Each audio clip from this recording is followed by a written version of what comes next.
नमस्कार। Online class में आप सभी का स्वागत है। मैं हरिश्चंद्र सिंह, कक्षा 10 विज्ञान अध्याय ऊर्जा के स्रोत। इस अध्याय को अध्ययन कराने के लिए हमने आपको इससे पूर्व व्याख्यान में कुछ गृह कार्य भी दिया था और हमने स्वाध्याय करने के लिए आपसे कहा भी था कि इन बिंदुओं पर आप पढ़ के आएंगे। उसी के आधार पर हमने ये शिक्षण बिंदु लिए हैं। इन शिक्षण बिंदुओं की सहायता से हम इस अध्याय का अध्ययन कराएंगे आपको। नंबर 1, नाभिकीय ऊर्जा। नाभिकीय ऊर्जा क्या होती है, इसके बारे में हम यहाँ अध्ययन करेंगे। नंबर 2, नाभिकीय ऊर्जा का महत्व। नंबर 3, नाभिकीय विखंडन। नंबर 4, नाभिकीय संलयन। इन प्रमुख शिक्षण बिंदुओं की सहायता से हम इस अध्याय का अध्ययन करेंगे। हमने आपको गृह कार्य दिया था, उसका प्रथम प्रश्न था अम्लीय वर्षा किसे कहते हैं। सब लोगों ने नोट भी किया था। हमने कहा था याद करेंगे और लिखेंगे। अम्लीय वर्षा किसे कहते हैं, मिलाएं उत्तर को। जीवाश्म ईंधनों के जलने से, जीवाश्म ईंधनों के जलने से उनके ऑक्साइड उत्पन्न होते हैं। ये ऑक्साइड अम्लीय होते हैं। कौन कौन से ऑक्साइड होते हैं हमने आपको बताया था। कार्बन के ऑक्साइड होते हैं, सल्फर के ऑक्साइड होते हैं और नाइट्रोजन के ऑक्साइड होते हैं। इनके ऑक्साइड वायु के माध्यम में जब ऊपर जाते हैं तो वहाँ से जब वर्षा होती है तो उस वर्षा को अम्लीय वर्षा कहते हैं। ये हमारा प्रश्न था पहला। दूसरा प्रश्न था सोलर पैनल। छोटे छोटे सेल्स के माध्यम से, कल हमने आपको चर्चा में बताया था, सोलर पैनल क्या होता है। छोटे छोटे सेल्स जो होते हैं उनको, कई सेल्स को इकट्ठा करके जो बनाया जाता है उनको सोलर पैनल कहते हैं। ये हमने कल आपको बताया था। और ये कृत्रिम उपकरणों को चलाने के लिए इसका उपयोग किया जाता है, ये हमने कल बताया था। सोलर पैनल होता है, बैटरी होती है, डायनमो होता है, मोटर होता है और हमने कल भूमिगत जल निकालने के लिए इसका उपयोग बताया था। सूर्य से उत्सर्जित ऊर्जा को सौर ऊर्जा कहते हैं। ये हमारा गृह कार्य कंप्लीट होता है। इसको याद भी करें और बार बार इसको लिखें। अब हम शिक्षण बिंदु प्रथम की ओर बढ़ते हैं। अध्याय की शुरुआत इस शिक्षण बिंदु से करेंगे। नाभिकीय ऊर्जा, न्यूक्लियर एनर्जी। न्यूक्लियर एनर्जी, नाभिकीय ऊर्जा क्या है। नाभिकीय क्रियाओं से जो ऊर्जा हमें प्राप्त होती है उसे हम नाभिकीय ऊर्जा कहते हैं। नाभिकीय क्रियाओं से जो ऊर्जा हमें प्राप्त होती है उसे नाभिकीय ऊर्जा कहते हैं। अब देखिए नाभिकीय क्रियाएं क्या क्या होती हैं। नाभिकीय क्रियाएं दो प्रकार की होती हैं। नंबर 1, नाभिकीय विखंडन। नंबर 2, नाभिकीय संलयन। कितने प्रकार की क्रियाएं, 2 प्रकार की, नाभिकीय विखंडन और नाभिकीय संलयन। इन दोनों क्रियाओं में बहुत अधिक ऊर्जा प्राप्त होती है, अर्थात नाभिकीय विखंडन से और नाभिकीय संलयन से, दोनों क्रियाओं से ऊर्जा बहुत अधिक प्राप्त होती है। इन दोनों क्रियाओं की ऊर्जा को हम क्या कहते हैं, नाभिकीय ऊर्जा कहते हैं। अब नाभिकीय ऊर्जा से आप समझ गए होंगे कि नाभिकीय ऊर्जा क्या होती है। नाभिकीय ऊर्जा नाभिकीय संलयन, नाभिकीय विखंडन क्रियाओं के से संपन्न होने वाली ऊर्जा को नाभिकीय ऊर्जा कहते हैं। नाभिकीय ऊर्जा अर्थात नाभिक, किसी परमाणु का द्रव्यमान उसके नाभिक में निहित रहता है। अर्थात आपने देखा होगा नाभिक में द्रव्यमान कहाँ होता है, किसी परमाणु का द्रव्यमान कहाँ होता है, नाभिक में होता है। और नाभिक में द्रव्यमान जब होगा तो ऊर्जा भी वहीं पर ज्यादा निहित होगी। अब नाभिक दो प्रकार के होते हैं। नंबर 1 भारी नाभिक, नंबर 2 हल्के नाभिक। नाभिकों का प्रकार हो गया, दो प्रकार के नाभिक हो गए, भारी नाभिक और हल्के नाभिक। भारी नाभिक क्या होते हैं? भारी नाभिक होते हैं जैसे यूरेनियम हुआ, प्लूटोनियम हुआ और थोरियम, ये क्या कहलाते हैं? भारी नाभिक कहते हैं। और हल्के नाभिक कौन से होते हैं? हल्के नाभिक होते हैं बेरियम है, क्रिप्टॉन है, ये सब हल्के नाभिक होते हैं। हल्के नाभिक जब यूरेनियम पर न्यूट्रॉन की बमबारी या न्यूट्रॉन की बौछार की जाती है तो यह नाभिक क्या होता है? भारी नाभिक। आपने सुना होगा कि भारी नाभिक क्या होता है? टूट जाता है। इस प्रकार से जो ऊर्जा प्राप्त होती है उसे हम नाभिकीय ऊर्जा कहते हैं। नाभिकीय ऊर्जा सतत ऊर्जा का स्रोत है। नाभिकीय ऊर्जा के माध्यम से हमें ऊर्जा प्राप्त होती है। यह ऊर्जा बहुत ही सस्ते एवं अत्यधिक ऊर्जा प्राप्त होती है। इसके द्वारा नाभिकीय ऊर्जा के हमारे देश में विभिन्न प्रदेशों में इसके संयंत्र भी लगे हैं। इनसे हमें ऊर्जा प्राप्त होती है। जैसे गुजरात में संयंत्र लगा हुआ है, महाराष्ट्र में लगा हुआ है, राजस्थान में संयंत्र लगा हुआ है। हमारे प्रदेश में एक नरोड़ा एक स्थान है जहाँ पर ऊर्जा का संयंत्र लगा हुआ है, उससे नाभिकीय ऊर्जा हमें प्राप्त हो रही है। अर्थात नाभिकीय ऊर्जा का अभिप्राय हमने बताया, जो नाभिक से ऊर्जा प्राप्त होती है उसे हम नाभिकीय ऊर्जा कहते हैं। नाभिकीय ऊर्जा के सबके एक चिन्ह होते हैं, तो नाभिकीय ऊर्जा का ये सिंबल है, ये चिन्ह बना हुआ है नाभिकीय ऊर्जा का, इसे नाभिकीय पावर ऊर्जा का चिन्ह कहते हैं। चिन्हों के द्वारा हम बहुत सा ज्ञान अर्जित कर लेते हैं, तो वो उसी में से ये है कि नाभिकीय पावर का ये चिन्ह है। चिन्ह के द्वारा हम ऊर्जा का ज्ञान भी कर सकते हैं। ये नाभिकीय एनर्जी का चिन्ह है। अर्थात बम जो बनते हैं, हाइड्रोजन बम और बम जो बनते हैं, इन्हीं नाभिकीय क्रियाओं के द्वारा ये बनाए जाते हैं। अर्थात नाभिकीय क्रियाओं के द्वारा हमें जो ऊर्जा प्राप्त होती है उसे नाभिकीय ऊर्जा कहते हैं। शिक्षक नाभिकीय ऊर्जा का महत्व, जैसा कि आपने देखा कि नाभिकीय ऊर्जा क्या होती है, उसी के संदर्भ में नाभिकीय ऊर्जा का महत्व क्या है दैनिक जीवन में। नाभिकीय ऊर्जा का महत्व है, नाभिकीय विखंडन के पश्चात अपार ऊर्जा प्राप्त होती है। उस अपार ऊर्जा को वाष्प में यदि बदल लिया जाए तो उससे वाष्प से विद्युत ऊर्जा प्राप्त हो सकती है। इसका एक महत्व है। नंबर 2, नाभिकीय ऊर्जा प्रदूषण को कम से कम फैलने देती है। नाभिकीय ऊर्जा विशाल मात्रा में, अधिक मात्रा में प्राप्त होती है। नाभिकीय ऊर्जा कम लागत में अधिक प्राप्त होती है। नाभिकीय ऊर्जा स्थायी ऊर्जा का एक आधार है। नाभिकीय ऊर्जा स्थायी ऊर्जा का एक आधार है। इस प्रकार से नाभिकीय ऊर्जा का महत्व बहुत अधिक बढ़ जाता है। हम नाभिकीय ऊर्जा के महत्व को जानने के लिए इन सभी नाभिकीय विखंडन और नाभिकीय संलयन की प्रक्रिया को समझना अति आवश्यक है। अगला शिक्षण बिंदु है नाभिकीय विखंडन, न्यूक्लियर फिशन भी कहते हैं। नाभिकीय विखंडन अर्थात इसका अभिप्राय यह है कि विखंडित होना, नाभिक का विखंडित होना।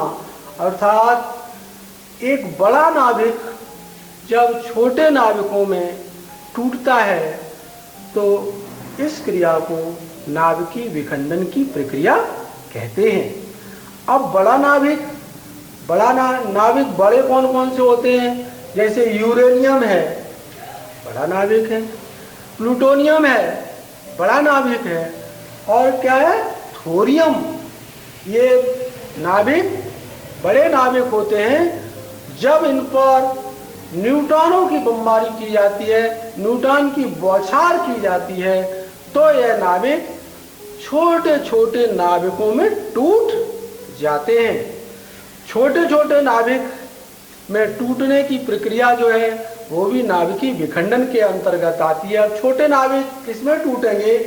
जैसे यूरेनियम पर हम मंद न्यूट्रॉन की बमबारी के बौछार करें तो यूरेनियम जो है छोटे छोटे नाभिकों जिनका नाम है बेरियम और क्रिप्टन में टूट जाता है। टूटने के साथ साथ हमने पहले ही बताया था, इसको टूटने से बहुत अधिक मात्रा में ऊर्जा विमुक्त होती है। तो नाभिकीय विखंडन की परिभाषा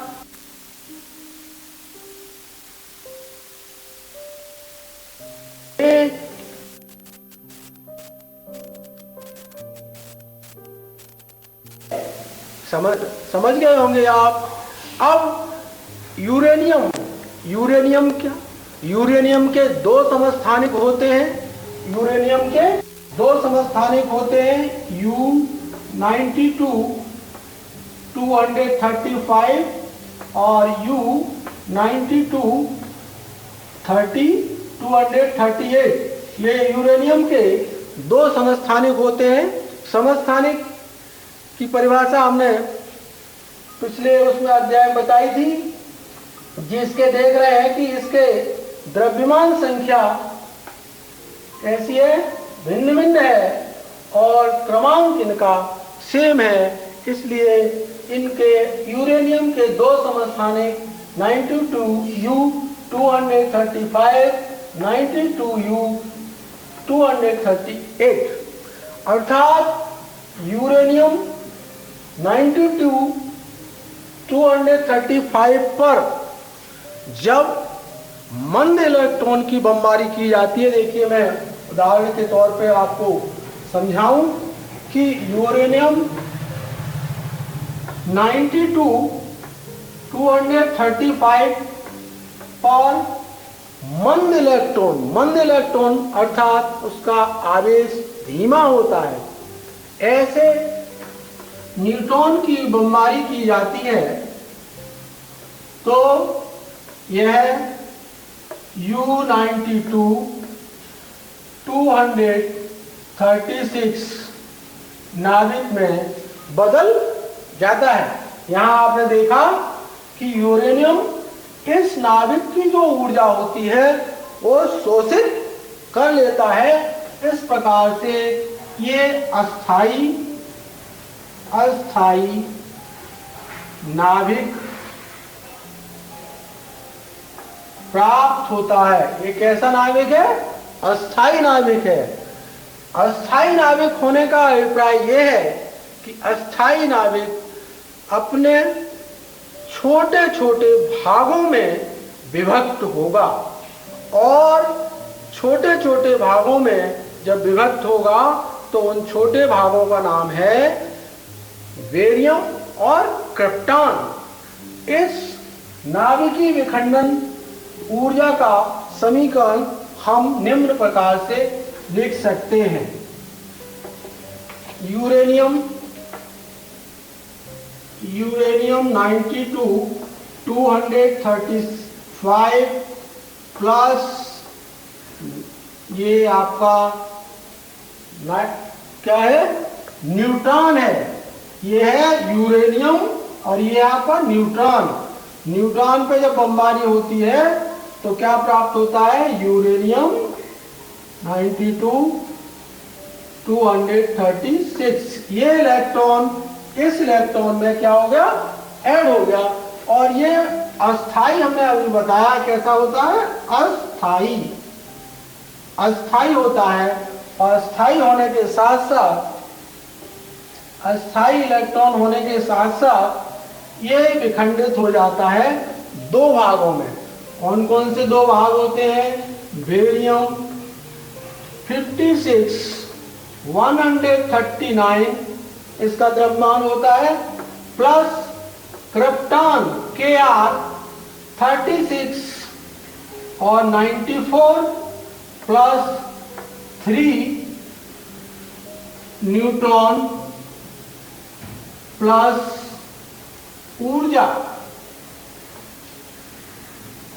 इस प्रकार से नाभिकीय विखंडन की प्रक्रिया, नाभिकीय विखंडन की प्रक्रिया के अंतर्गत ये समीकरण प्राप्त होता है।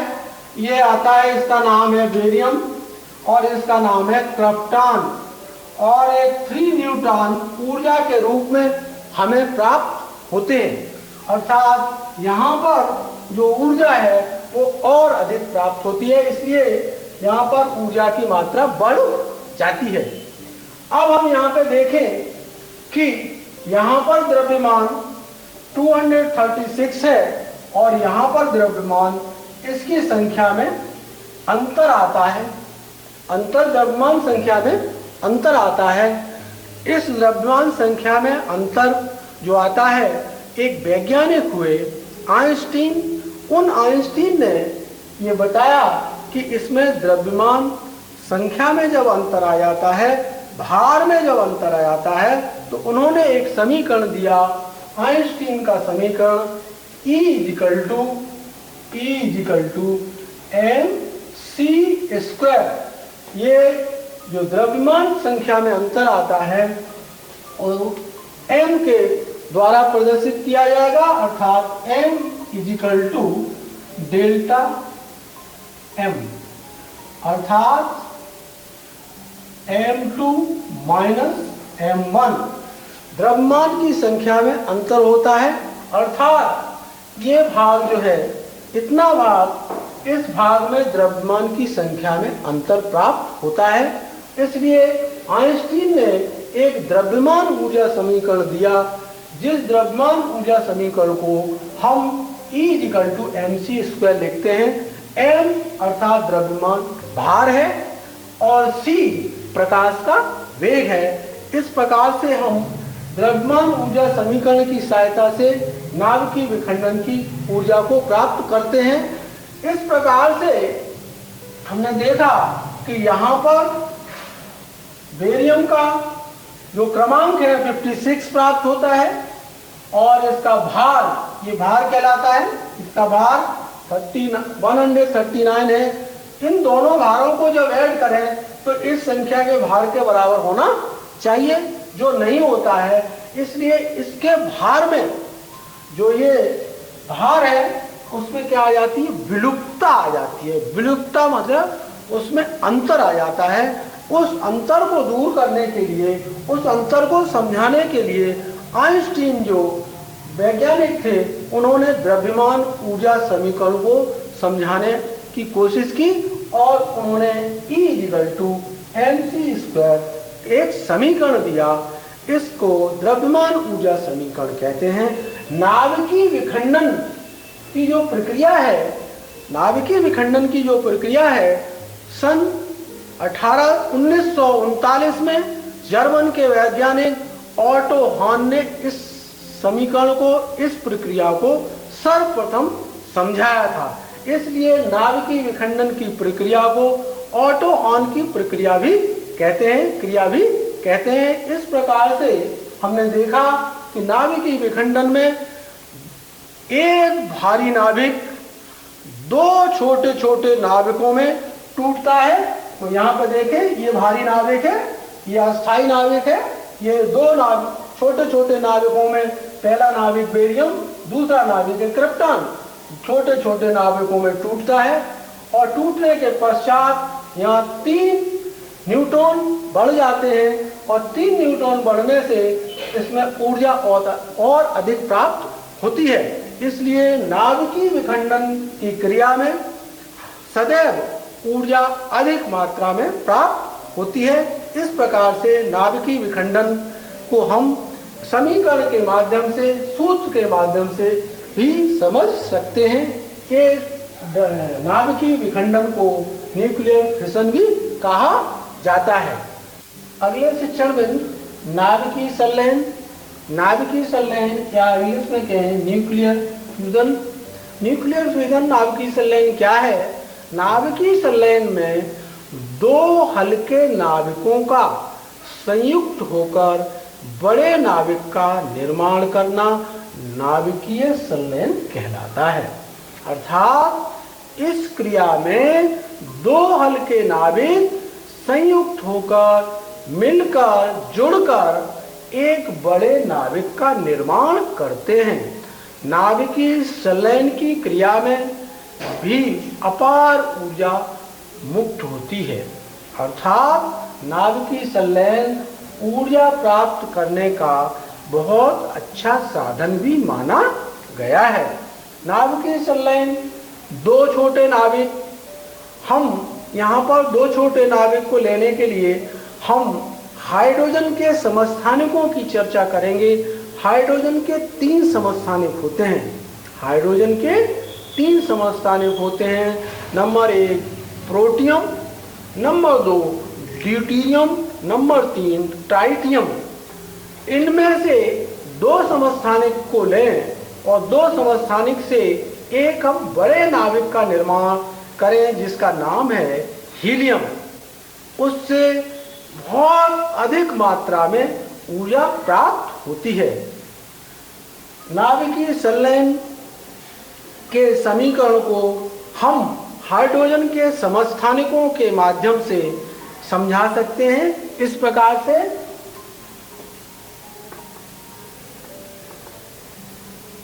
हाइड्रोजन के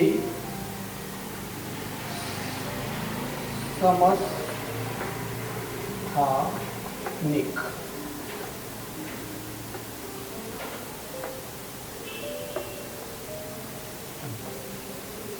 इसका नाम है प्रोटियम।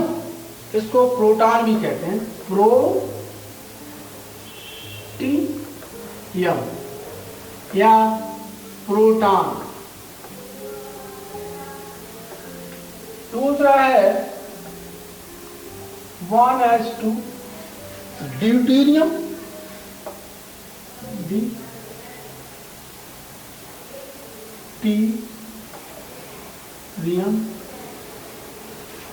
ड्यूटेरियम। तीसरा है 1s3 ट्राइटियम।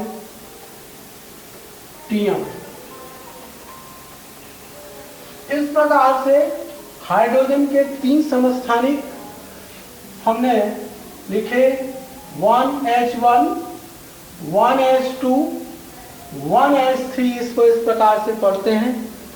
ऊपर इनका द्रव्यमान होता है और नीचे इनका क्रमांक होता है। समस्थानिक की परिभाषा भी यही है कि जिनके क्रमांक समान हो वो समस्थानिक कहलाते हैं। अब हम यहाँ पर 2 ड्यूटेरियम नाभिक लेंगे। तो 1s2 plus 1s2 is equal to